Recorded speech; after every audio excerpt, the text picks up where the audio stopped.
Hai nakama, One Piece Update Channel balik lagi nih. Dan sekarang waktunya eksposi untuk chapter 996. Oke baiklah, tanpa berlama-lama lagi, langsung kita bahas. Poin ke-1, judul dari chapter 996 nanti adalah The Island of the Strongest, atau Pulaunya Si Yang Terkuat. Mungkin ini mengacu ke Pulau Onigashima yang merupakan tempat tinggalnya Kaido. Poin kedua, Tama menjadi penyelamat dari Usopp dan Nami yang kemarin sempat sekaratul maut akibat berhadapan dengan Ulti dan Patch One.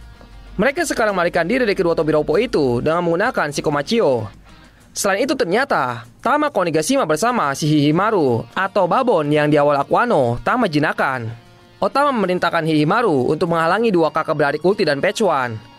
Meskipun sudah dibantu, Nami tetap khawatir dan coba bilang ke si Tama kalau Babon itu tidak akan kuat menahan dua orang Tobiropo. Dan Tama pun bereaksi marah kepada Nami. Di poin ketiga, berada di ruangan tempat Yamato, Momo dan Shinobu berada. Yamato sedang kesulitan karena ia bertarung sambil melindungi Momo dan Shinobu yang menjadi incaran utama Sasaki dan anak buahnya. Meskipun begitu, Yamato masih bisa mengeliminasi sebagian besar pasukan yang dibawa oleh Sasaki. Dan karena merasa pasukannya sudah hampir habis karena ulah Yamato, Sasaki berencana untuk turun langsung menghadapi Yamato. Di poin keempat, Franky muncul mendekati Yamato yang sedang berhadapan dengan Sasaki dan pasukannya. Entah dari mana saja ia muncul dalam keadaan sedang dikejar oleh Hacha, salah satu Numbers. Di poin kelima, Yamato melakukan perubahan wujud. Sepertinya teori kalau Yamato pengguna buah Ebe Zoan semakin mendekati kenyataan. Gigi Yamato mulai bertambah tajam dan ia mengeluarkan lolongan. Sasaki yang berada di hadapannya tampak terkejut melihat hal itu. Di poin keenam, Yamato yang melihat peluang untuk melarikan diri dan melindungi Momo dan Shinobu.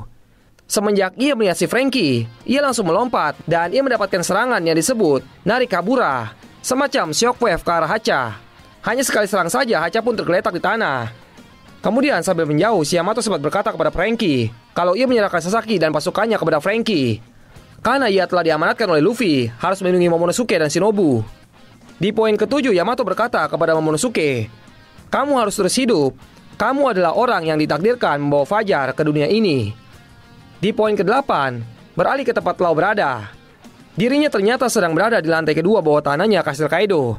Ternyata ia menemukan Poneglyph, namun sayangnya itu bukan Rio Poneglyph atau Red Poneglyph yang bisa menuntun dirinya ke One Piece. Lau sangat penasaran tentang arti nama Di yang ia sandang. Bahkan ia sempat cerita kepada Robin tentang hal tersebut. Namun sayangnya Robin yang masih sama belum tahu juga, tidak bisa memberikan jawaban yang ia inginkan. Akan tetapi Robin memberitahu kalau ada cara mendapatkan jawabannya, yaitu harus menemukan One Piece dengan membaca Red Poneglyph. Lau sempat flashback ke perkataan Corazon yang pernah bilang kalau dia adalah musuh alaminya para dewa. Dan Lau menggerutu, "Corazon, aku ingin sekali tahu arti dari nasib tidak beruntung ini." Yang intinya ia sangat penasaran dengan Di yang ia sandang. Di poin ke-9, Kid dan Killer sedang menuju lantai atas. Di perjalanan melewati atap, Kid sambil mengumpulkan bahan-bahan metal yang menjadi pondasi kekuatannya. Di poin ke-10, Kaido akhirnya bisa mengalahkan para 9 Saru Benang Merah. Meskipun dalam kondisi berdarah-darah dan babak belur, 9 Saru Benang Merah masih berdiri dan memasang kuda-kuda bertarung. Di poin ke-11, Big Mom sudah berada di aula tempat peperangan pecah. Kemudian ia langsung masuk ke ruangan dan semuanya pun langsung panik. Akan tetapi Big Mom berkata, "Jangan takut, urusanku berada di atap di mana Kaido berada." Di poin ke-12, chapter berakhir memperlihatkan lantai kedua, grup Luffy sedikit lagi sampai ke lantai ketiga. Tapi Sanji tiba-tiba mendengarkan suara teriakan dan terdengar perkataan, "Yoi, Dewa Naika." Artinya tidak ada apa-apa. Oke, sekian untuk eksposi kali ini. Nanti kita akan bahas lebih detailnya lagi saat manganya keluar di hari Jumat atau hari Sabtu. Arigatou nakama.